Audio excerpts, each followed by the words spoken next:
শাহবাগ থেকে বাংলাদেশের রাজনীতির চূড়ান্ত ফয়সালা আসছে। শাহবাগই বাংলাদেশের রাজনীতির সিদ্ধান্ত গ্রহীতা। বাংলাদেশে তোলপাড় সৃষ্টি হয়েছে। আপনারা দেখেছেন, জানেন যে ছাত্র জনতা দল মত ধর্ম বর্ণ নির্বিশেষে, নারী পুরুষ নির্বিশেষে, সংস্কৃতি ব্যক্তিত্ব বিভিন্ন শ্রেণী পেশার মানুষ, আলেম ওলামা সবাই শাহবাগে আসছে, সংহতি জানাচ্ছে। এর মানে শাহবাগ যেন এক টুকরো বাংলাদেশ। শাহবাগ যেভাবে জেগে উঠেছে, শাহবাগে যেরকম ছাত্র জনতা একত্রিত হয়ে স্লোগান দিচ্ছে, এটা দিবালোকের ন্যায় স্পষ্ট যে বাংলাদেশের রাজনীতির চূড়ান্ত ফয়সালা এই শাহবাগই হবে। এটা আওয়ামী লীগের জন্য একটা অনিবার্য পরিণতি ছিল। তারা শাহবাগে বসে ফেসিবাদ কায়েম করেছে, এখন সেই ফেসিবাদের পতনে শাহবাগে হবে। এটাই হচ্ছে মাকারু ওয়া মাকারুল্লাহ আল্লাহু খায়রুল মাকিরিন। এটাই হচ্ছে আল্লাহর সুন্নাত, যেভাবে আল্লাহ অনেককে শাস্তি দেন। অন্যের জন্য গর্ত করলে সেই গর্তে নিজেকে পড়তে হয়, সেটাই পড়ছে। অতএব ফেসিবাদের চূড়ান্ত পতনটা শাহবাগে হওয়া বা বাংলাদেশের নতুন বাংলাদেশের জনকেন্দ্রিক বাংলাদেশপন্থী রাজনীতির ফয়সালা শাহবাগে হওয়া, এটা সত্যি অসাধারণ এবং এটাই প্রাপ্য। বাংলাদেশের রাজনীতির ফয়সালা কিছু কিছু উপদেষ্টা, যারা আন্দোলনের সময় কোনো খবর ছিল না, বিদেশ থেকে এসে উপদেষ্টা হয়েছেন, এরা ঘুমাতেন নির্বিঘ্নে, আর ছাত্র আন্দোলন করতো, আর আন্দোলন সফল হওয়ার পর এরা উপদেষ্টা হয়েছেন। তো দর্শক, এই জায়গাটায় তারা সবকিছু কলমের খোঁচায় করবেন না, এটা প্রত্যাশিত না। আমাদের প্রস্তাব শুরু থেকে ছিল শহীদ মিনারে শপথ নেওয়া হোক, মানে রাজপথ ফয়সালা করবে বাংলাদেশের। তো দর্শক, অবশেষে আমাদের সেই বিপ্লবী যে চেতনা, যে আমরা বিপ্লবী সরকার বলতাম, যে শহীদ মিনারে শপথ নেবে, শহীদ পরিবারে কেউ শপথ পড়াবে, কিছুটা হলেও দেশ সেদিকে যাচ্ছে। এর মানে রাজপথে শাহবাগে রাজনীতির ফয়সলা হচ্ছে। সাপোজ আওয়ামী লীগ নিষিদ্ধ করার কোনো পরিকল্পনা এই সরকারের নেই, এটা প্রফেসর ইউনূস নিজে জানিয়ে দিয়েছে।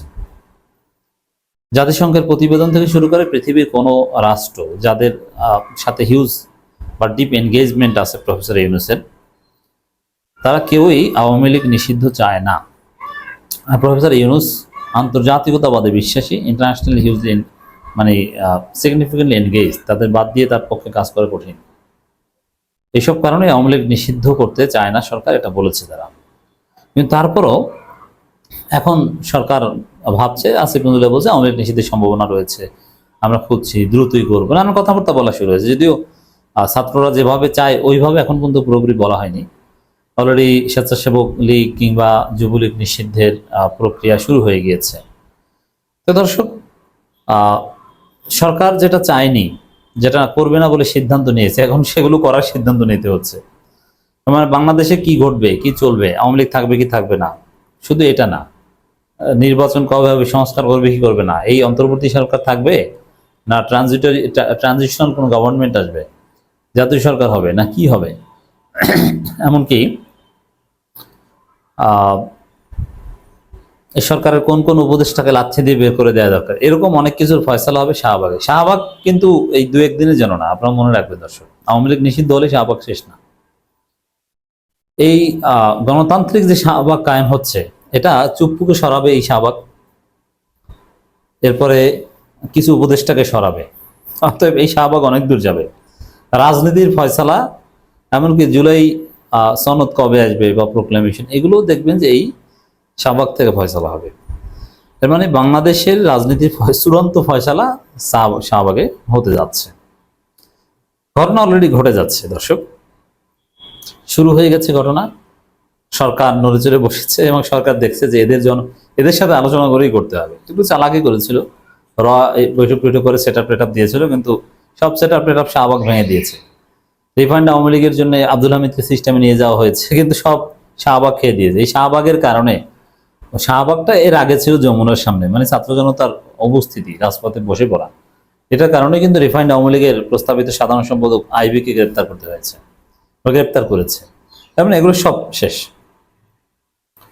হাসনাত আব্দুল্লাহ একটা বার্তা, ইন্টারিমের কানে আমাদের কথা কথা পৌঁছায় নাই, ইন্টারিমের কানে শহীদদের আওয়াজ পৌঁছায় নাই, আহতদের আর্তনাদ পৌঁছায় নাই।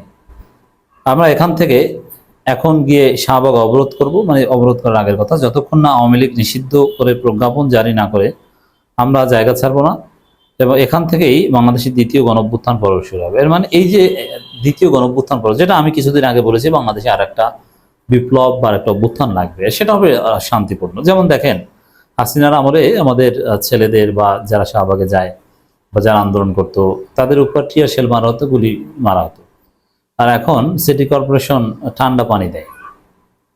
অতএব ইটস ভেরি গুড যে একটা শান্তিপূর্ণ বিপ্লব হবে। সেই বিপ্লব চুপ্পুকে সরাবে, সংবিধান বাতিল করবে, আর অনেক কিছু হবে। মানে শাহবাগ রাজনীতি ডিসিশন মেকার। তো শাহবাগে যারা যাবে না তারা বিচ্ছিন্ন। শাহবাগ থেকে শাহবাগে যান, বেশি বেশি শাহবাগে যান। বাংলাদেশের আবহাওয়ার সাথে স্যুট করতে পারছি না বলে সার্বক্ষণিক অবস্থান নিতে পারছি না। শীতের দিন হলে আমি ব্যক্তিগতভাবে একেবারে সকাল থেকে রাত 3টা 4টা বা পারলে সারা রাত শাহবাগে থাকবো, যাবো, আবারও যাবো, আপনারাও আসবেন, যাবেন। আওয়ামী লীগ নিষিদ্ধের দাবিতে রাজধানী শাহবাগ মোড় উত্তল, মানুষ বাড়ছে। হাসনাত আব্দুল্লাহ, শিবির, ইনকিলাব মঞ্চ, আরো বিভিন্ন সংগঠন, এরাই এর মূল উদ্যোক্তা। জামাত শিবির স্লোগানে শাহবাগ প্রকম্পিত, যদিও দলীয় স্লোগান দেওয়া ঠিক না, এটা নিয়ে একটু অল্টারকেশন হয়েছিল, এটা ঠিক হয়ে গিয়েছে। 100টা ফেরাউন একসঙ্গে করলেও একটা হাসিনা পাওয়া যাবে না, উল্লেখ করে হাসনাত বলেন, আওয়ামী লীগকে কোনো কারণে রাজনৈতিক দল বলা হয়। আমরা শুনতে পাচ্ছি প্রধান উপদেষ্টা নাকি রাজনৈতিক দলগুলির সঙ্গে বসার চেষ্টা করেন। রাজনৈতিক দলগুলির সঙ্গে বসে তিনি আওয়ামী লীগ নিষিদ্ধের বিষয়ে সিদ্ধান্ত, মানে এটা এই যে রাজনৈতিক দলগুলোর সাথে ছাত্রলীগ নিষিদ্ধের সময় বসেছিলেন, রাজনৈতিক দলগুলোর সাথে বসেননি, তো এখন কেন বসবেন? মানে এটা আওয়ামী লীগ নিষিদ্ধ না করার একটা পায়তারা। কিন্তু না, এইসব পায়তারা প্রধান উপদেষ্টাকেও এখন গোনা হচ্ছে না। প্রধান উপদেষ্টা আগে ডক্টর ইউনূস কিছু বললে সব চুপ। যেমন জুলাই প্রোক্লেমেশন, এই বিষয়ে এই হাসনাতরা খুব সিরিয়াস ছিল, কিন্তু প্রফেসর ইউনূস একটু বুঝিয়েছেন, হাসনাতরা চুপ হয়ে গিয়েছিল। কিন্তু এখন আমার একটা সময় আসছে, হাসনাতরা প্রফেসর ইউনূসের কথা শোনেন না। হাসনাতরা যা বলবেন, শাহবাগ যেটা বলবে সেটা হবে, কারণ শাহবাগ এক টুকরো বাংলাদেশ। শাহবাগ এখন বাংলাদেশের জনগণের প্রতিনিধিত্ব করে, ওটা পার্লামেন্ট, অর্থাৎ শাহবাগ থেকে সিদ্ধান্ত হবে।